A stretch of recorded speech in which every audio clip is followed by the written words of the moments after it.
Godt. Den tredje video her, det bliver så lidt mere hands-on-agtigt, for nu skal vi jo ligesom til i gang. Og det der er ideen, det er, at jeg skal prøve at begynde at rumstere med den her kolonne, som også er en vektor, eller det som i pandasprog hedder en serie. Serien består så af lige nu af strenge. Hver celle er en streng, og det er så det, der er spørgsmålet der, hvordan får jeg lavet strengen om til et tal. Og det er klart, at noget af det, som er et værktøj, som man kommer til at bruge igen og igen i den her data, cleaning-del og transformation-delen, det er at arbejde med regulære udtryk. Og det, som man kunne begynde med, det var, at man kan måske lige kopiere den her. Close. Og nu prøver jeg bare at lave sådan en simpel variabel. En testvariabel. Og det her kan godt måske virkelig basic. Det er tit, det der udfordring her, det er det egentlig, at hvad hedder sådan noget, less is beautiful. Nå, men lad os prøve at se. Jeg laver min teststreng her, og du er altså sådan en dims her. Den tog så indekset med også. Sådan, ikke sådan, det er den her. Det er ligesom det, der står i cellen. Og det vil sige, når jeg nu kører den her, så får jeg altså en ganske almindelig variabel, som man kunne begynde at genkende fra et tidligere programmerings verdener. Der har man altså variabler, nu har vi altså en streng variabel her. Og den skal vi så have lavet noget halvøjser på. Igen så er det sådan, at man kan arbejde med Python har nogle indbyggede strengmetoder, som man kan jo se her, hvis man begynder at skrive test streng på, der er en, der hedder replace. Replace, og det jeg gerne vil have væk, jeg vil gerne have et punktum væk, og det skal bare replaces med ingenting. Så hvis jeg fyrer den af, så røg den væk. Jeg vil også gerne kunne fjerne det her, der hedder kroner. Der er en space, og så står der kroner, punktum. Så fik jeg den del væk, men nu skal jeg ligesom have det hele væk.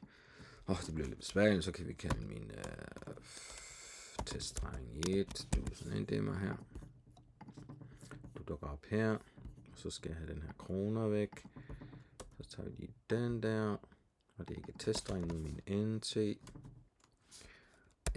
replace kroner. Se, nu ligner det faktisk et tal, så nu kan vi kalde den nt2. Du er dig. Se der, og så er spørgsmålet, kan jeg lave dig om til en integer? Det er jo spørgsmålet, man bare kan gøre sådan her. Og så blev det faktisk til en int. Og det er jo så fint, men problemet er, at jeg vil jo gerne kunne gøre det her på hele serien. Så vil man, hvis man nu var traditionel udvikler tænkende sådan set, jeg har mit for loop, så kan jeg loope igennem hver eneste element i serien, og så kan jeg udføre den her operation. Og det der er så fidusen, det er, at det kan dataframe godt selv finde ud af alt det her loopværk. Det er faktisk derfor, at man hele tiden holder sig til den her data enhed, fordi at den er specialiseret eller optimeret i forhold til at kunne køre hurtigt. Så man skal aldrig, altså, så vidt det overhovedet kan lade sig gøre, skal man undgå at begynde at loop selv rundt i ting, fordi det kommer der sjældent noget godt ud af, fordi at den er optimeret til at køre så meget parallelt, som den overhovedet kan, at bruge threads og forskellige, alle de kerner, der er tilgængelige til at køre parallelt. Så endelig, man skal holde sig til, alle operationer skal helst køre på pandas niveauet. Så det vil sige, at den har altså en mulighed for at tage fat i den her serie. Men nu er så spørgsmålet, hvordan tager jeg så fat i en serie? Og nu hedder den df bolig. Og der er forskellige måder at adressere en hel række på. Men en er at bruge kolonnen, hvis den har en overskrift. Og det har den. Den har en funktion, nu kan jeg prøve at se her, columns. Den kan lige give mig listen over der. Den her er meget anvendelig, fordi det får man altid brug for at finde ud af, okay, hvad hedder den? Jeg har selvfølgelig den, der hedder pris, så jeg vil kunne sige df bolig Og så kan jeg kigge på, og måden man så gør det her, det er de her kantede brackets, og så kan jeg altså bruge den, der hedder pris. Den adresserer nu en hel, altså en kolonne, som så bliver til en serie. Den kunne jeg gemme i en variabel for sig, men ideen er jo, at jeg, nu prøver vi at gøre det. Nu kan jeg test serie. Du er dig. Det vil nu godt. Du var her, og nu er det blevet til en panda serie, altså som en form for vektor. Og den kan jeg så lave operationer på. Testserie. Og den har nemlig muligheden for at, her kan jeg kalde,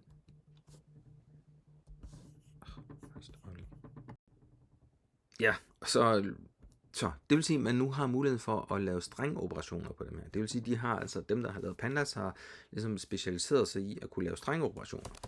Og stringoperationerne, der er for eksempel muligheden for at ikke read, men replace der. Og replace har sådan en speciel syntaks, og der skal vi lige over og kigge på vores cheat sheet igen. Så nu går jeg lige over og kigger her på mit cheat sheet. Det her, som jeg synes er godt. Se, den har nemlig series string operations. Så der er altså forskellige muligheder for at bruge search and replace. Og hvis man lægger mærke til det, det der er smart her, det er, at den er altså i stand til at bruge regulære udtryk. Så, og regulære udtryk har man måske ikke arbejdet så meget med, når man arbejder med Java, fordi måske ikke det er sådan designet til. Men vi kan lige prøve at lave en hurtig. Nej, det dropper vi. Vi dropper den crash-kursus, det kan vi altid lykkes med. Så syntaksen er, at jeg skal sige et eller andet, som jeg vil replace, og det jeg godt kunne tænke mig at replace, det er, og nu kan man jo, vi kommer til at snakke mere om regulære udtryk, den kan man simpelthen ikke undgå, men jeg vil angive en eller anden form for mængde af tegn, jeg vil replace, der den her, og der er en space, og alle bogstaver, bum, alle jer, I skal bare væk. Og så skal man huske at sige regulære udtryk, jeg skulle sige regx lige true, og dæk. Ja, det er regx lige med true. Lad os lige prøve at se. Sådan. Lad os lige prøve at se, om den gør det så. Fordi nu skulle den jo så gerne gøre det på dem alle sammen. Nu siger vi cleaned test. Lad os prøve at se, hvad den så siger. Clean test. Den skulle jo gerne være lige så stor. 30.000. Og lad os prøve at se, hvad den har gjort. Se, de ser så umiddelbart rigtigt ud, prisen der. Så er det jo spørgsmålet, om vi så kan, hvordan typecaster man så? Altså, hvordan laver jeg så det her til numerisk? Og igen, cheat sheet. Og, der kom den. Cheat sheet, og igen, cheat sheet er igen vigtigt for mig, for jeg kommer fra R, og der er det, der er det faktisk noget nemmere at lave det her typecasting, men det er så fint. Det man skal gøre her, det er altså, at man ligesom skal bruge det her to numeric, men læg mærke til, at man skal kalde pandas. Pandas har altså, nu kalder vi noget generelt pandas funktionalitet, og som argument skal jeg så have de data, jeg skal proppe ind, og igen er det altså vectorized, det betyder, at den håndterer det hele. Så jeg kan nu sige, cl-test num er lige med, og så mine pd, to numeric, hallo, og den skal have mine data, som er min cl-test. Så håber vi, at den vil gøre det rigtigt. Cl-test, og den har så nu gjort det sådan, at jeg for eksempel kan sige cl-test, så kan jeg kan lægge et eller andet seddel plus et eller andet. Nej, det er jo så måske nemmere at dividere med et eller andet, hvis jeg skal have mine ting til at komme lidt nedad, så siger vi cl-test 2, du er det der, så dividerer jeg med det der. Det kunne den så ikke lige. Hvorfor kunne den ikke det? Jeg skal ikke freestyle. Og et godt eksempel på, at jeg havde igen ikke set, hvad jeg havde lavet der. Det var den forkerte variabel, jeg råd med. Så det der kan sagtens lade sig gøre. Læg igen mærke til, hvis man skulle gøre det her, uden at have de her dataframes, så skulle man til at loop det hele igennem. Og så dividere med 1000 gennem 0, Så det er jo det, der er ideen med de her operationer på de her serier, at når det er lavet, og ideen er jo, eller pointen er, at alle elementer i serien er nu af samme type. Så derfor kan man begynde at arbejde med det. Nu skal man sige, okay, nu skal jeg proppe den tilbage, og hvordan gør jeg det? Og der er det så ideen, at vi behøver egentlig ikke at gøre, altså der hvor jeg begynder at arbejde med den herop, det kan jeg faktisk gøre direkte på min dataframe. Så lad os prøve at se, hvordan man gør det. Sådan at, og man gør det typisk også, hvis det kan lade sig gøre, i et hook. Så nu prøver jeg at se her. Så det jeg altså siger, jeg siger min df bolig, og så har jeg den, der hedder pris. Og det som, jeg tror, jeg vil prøve at lave en ny kolonne, der hedder pris nu, for numerisk, så den ikke ødelægger det. Og det vil sige, at jeg tager så, i stedet for testserien, så tager jeg min df bolig, og den, der hedder pris. Og så tænker jeg, at jeg kan enten lave 2 trin, jeg kan også være virkelig frisk, og sige, at vi tager pd to numeric, og alt det her. Og så satser vi på, at det går godt. Fordi når jeg så kigger på min df bolig, hvor blev du af? Der. Prisen, der. Pris numeric. Så det vil sige, jeg nu måske har adgang til en kolonne nu, som er numerisk. Så det kan jeg prøve at kigge på, hvis jeg siger df bolig, pris num. Så prøv at se infoen på den. Så skulle den gerne sige, at du er et tal, en int. Og den kan også lave noget describe. Jeg kan ikke huske, om det er en funktion eller en... describe. Jeg skal ikke freestyle. Så nu har jeg altså fået min, den her kategori i luften, som... ikke kategori, undskyld. Den her variabel, som hedder pris, og den er nu numerisk. Det betyder, at jeg vil kunne begynde at plotte den. Og noget af det, jeg kunne være interesseret i, det var måske at se noget med, det var der interesseret i, det var kvadratmeter. Nu har jeg faktisk været i gang, men hvis nu kigger på nu, jeg havde størrelsen, der var der 88 kvadratmeter. Og det er samme øvelse, man laver. Jeg tror, at faktisk lige jeg vil gøre det, fordi det, der kommer til at, man kommer til at se, det er, at man kommer til at lave lidt de samme ting. Så nu prøver vi lige at se, det her var mere sådan noget legværk. Så nu tror jeg lige, at jeg sletter alt det her, fordi det var egentlig bare for at vise, at det her kan man gøre. Og jeg er med på, at det her vil mange synes nu er grim kode, fordi man gør alt muligt i et hook. Men det er noget af det, som genadskiller sig meget fra dataanalyse, programmering til almindelig programmering. Det er, at det er i hvert fald sådan, som jeg ser det, så er det meget et spørgsmål mere at følge den her proces, end at lave pæn kode. Det er mit take på det. Det vil sige processen. Vi har den der hedder data retrieval. Jeg havde faktisk en ovenover, der hed ikke date. Vi havde en, der hed research goal. Og det vil være noget med som boligsælger vil jeg gerne kunne uploade, eller jo, lad os bare sige indtaste min bolig i en applikation, som giver mig et bud på en pris.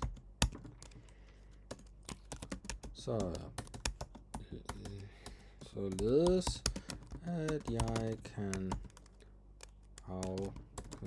beslutte, om jeg vil gå i gang med salg. Så det er altså som boligsælger. Og så var der sådan noget indtaste. Det er den her funktionalitet. Og why, det er altså, at jeg skal kunne beslutte mig for at gå i gang med tal. Godt.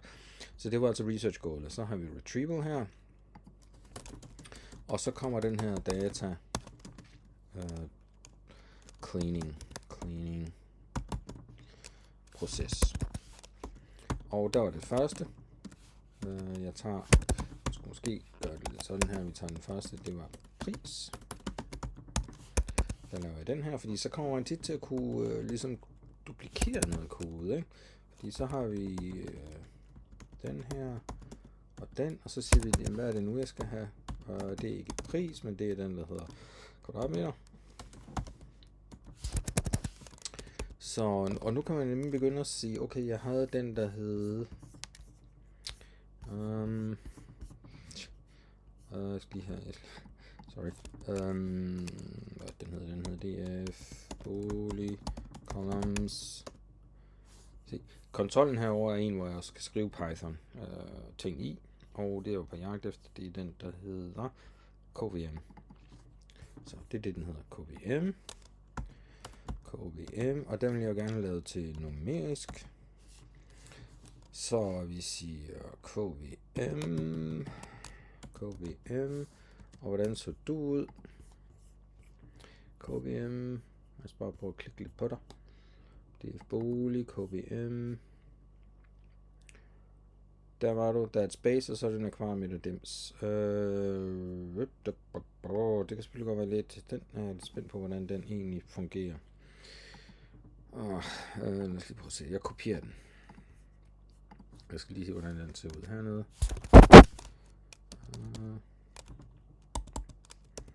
Det her skal jeg have væk.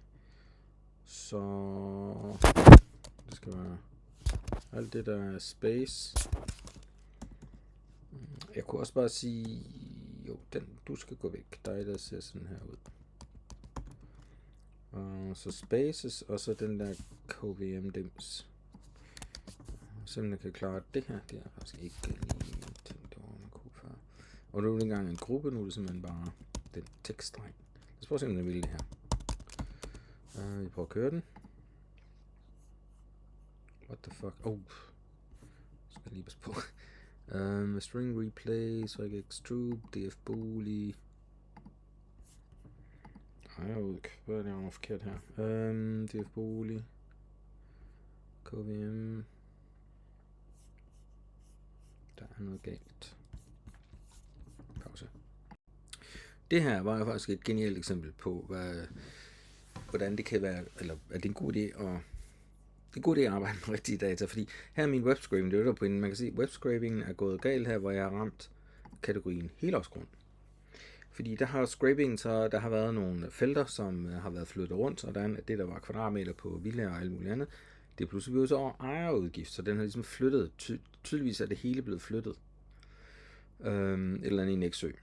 Så det her er jo et godt eksempel på, hvis man kigger på data science, den der proces, som jeg har præsenteret, der er, at det her er jo et erroneous felt, og det er jo, hvis man ved, hvordan tingene er kommet i stand, så kan man også forklare det. Man kan sige, okay, der er noget galt her, og det er tydeligvis helårsgrunden. Så spørgsmålet er, om man skulle gøre det, at man simpelthen tog helårsgrundene fra. Så nu prøver jeg lige, og det vil så være det, som er det næste. Vi skal ligesom på en måde have fjernet en bestemt kategori, fordi de forstyrrer. Og det vil sige, det er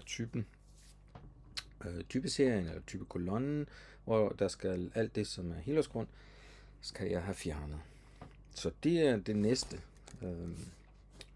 i vores cheat sheet, så nu kigger på det igen. Så det, som er interessant i den, det er netop, når man skal gå ind og lave filtrering eller subsetting. Det er virkelig en vigtig ting, som man gør. Enten så er det rækker, eller så er det kolonner. Og det, jeg skal have fat i, det er en bestemt række, jeg skal have fjernet. Og jeg skal på en eller anden måde have lavet en form for query, hvor jeg siger, og der er forskellige muligheder hernede, men jeg skal i hvert fald sige, at jeg kan tage det her felt, der hedder type, og så kan jeg sige, at det er lige med, eller starts with. Der er forskellige muligheder. Lad os bare prøve, om jeg kan bruge den. Så jeg går tilbage til min kode. Lukker den her ned, 738, det sagde den også, så prøver vi inden da. Så skal vi altså have en, prøv lige at gøre sådan her. Fix df erroneous. Og det vil sige, at jeg skal lave en filtering ved hjælp af filtering. Og det den siger, det er altså df bolig. Går det her, en df bolig. Jeg kan lave sådan en query. df bolig, jeg kan lave en query. Lad os prøve at se. df bolig query. Og så skal jeg give feltet. Query. Og feltet. Det vil sige, når jeg spørger, den skal stadig starte med hel, altså helårs, så viser det sig, at der er 18 helårsboliger. Jeg kan lige prøve at kigge på den serie, den trækker ud. Det var ikke dem her. Det var den der DD. Ja, så det er en dataframe med alle helårsgrundene. Fritid kan jeg se der også. Alright, godt så. Så, spørgsmålet er, nu er det så dem, nu skal jeg jo egentlig have det modsat, altså negeret det der, så man kan kigge på min hernede, så kan man se, det er pakket lidt ned, men der er logic in Python and pandas. Husk, ja, og der kan man se, der har logikken hernede, og det er logical and or not XOR, og det er not, jeg er på jagt efter, det er altså tilden. Så, jeg kan altså sige, ikke det her, du skal være, ikke det der. Så det vil være df bolig. Nu kan man begynde at sige sub for eksempel, så jeg begynder at subsætte den. Det giver rigtig mange subsets, men lad os nu bare sige det. Det er sub, så har jeg 30.000, jeg har altså fjernet de der helårsboliger. Og så burde det her kunne virke, hvis det er sådan, jeg kører videre på min subfatter. df bolig sub. Og lad os prøve at se, om ikke det virker. Dem har jeg så åbenbart ikke fået væk endnu. Lad os prøve at se, nu skal jeg så kigge på den, der hed bolig 1086. Grunden til, at jeg lader det her sidde, det er fordi, noget af det, jeg tænker, man kan arbejde, eller det, i hvert fald i praksis tit sker, det er, at de her skills, som man nu skal udvikle omkring, det med at rumstere med data for overhovedet at nå frem til at kunne begynde at lave noget beskrivende statistik, de skills, tænker jeg vokser lidt ud af de datasæt med nummerteret med. Altså det giver ikke mening sådan at rumstere for meget rundt med pandas. Man må tage de problemer, der kommer hen ad vejen. Chatten er jo også en god hjælp her. Man skal bare sørge for hele tiden at få placeret og organiseret ens viden ind i en kontekst, som er jo ens egen. Det vil sige, det er derfor, at det her med cheat sheet er godt, fordi man ligesom begynder at kunne placere, hvis man bruger chatten, til at placere den viden, man så får fra chatten ind i en kontekst, som forhåbentlig kan blive til ens egen. Så det, ja, så den sagde jo, der var et eller andet i nummer 1086, der var galt, og så igen, jeg vil kigge på række nummer 1086, og det er igen, hvordan man subsætter rows and columns, og den her, der kan jeg så, den ilog, den der for eksempel, den tager en række, der kan være et range, eller det kan også bare være en enkelt. Så nu tog jeg en enkelt, og det viste sig så, at det var fritidsgrundene. Så dem skal vi også have væk. Der var en lille hint før egentlig. Så jeg kopierer igen. Det er jo tit det, jeg synes, der sker her. Det er så, at man ligger og begynder at blive med og subsætte, og så finder man ud af det samme, der sker. Og man skal bare have ændret lidt. Og det, jeg skal ændre her, der skal være noget med frie. Sådan. Så lad os prøve at se, om det ikke hjælper. Og så prøver jeg at køre den igen. Så er det 4000 og... det kan være, at der er noget, som den ikke har med. Lad os prøve at kigge. 4180. Lad os prøve at se, hvad der er galt med den. Det er... Der står bare ingenting. Så der er simpelthen ikke angivet nogle kvadratmeter. Så hvis der står en bindestreg,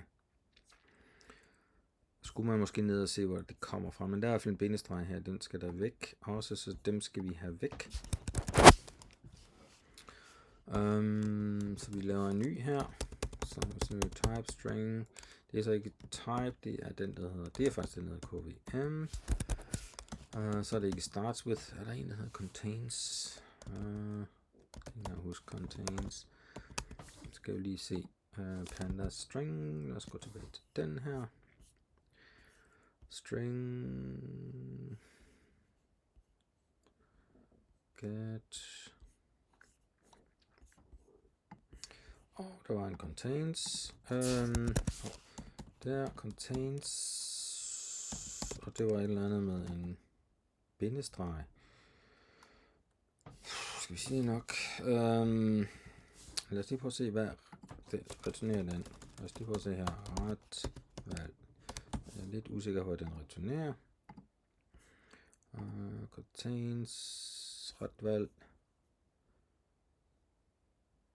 Det var ikke så godt.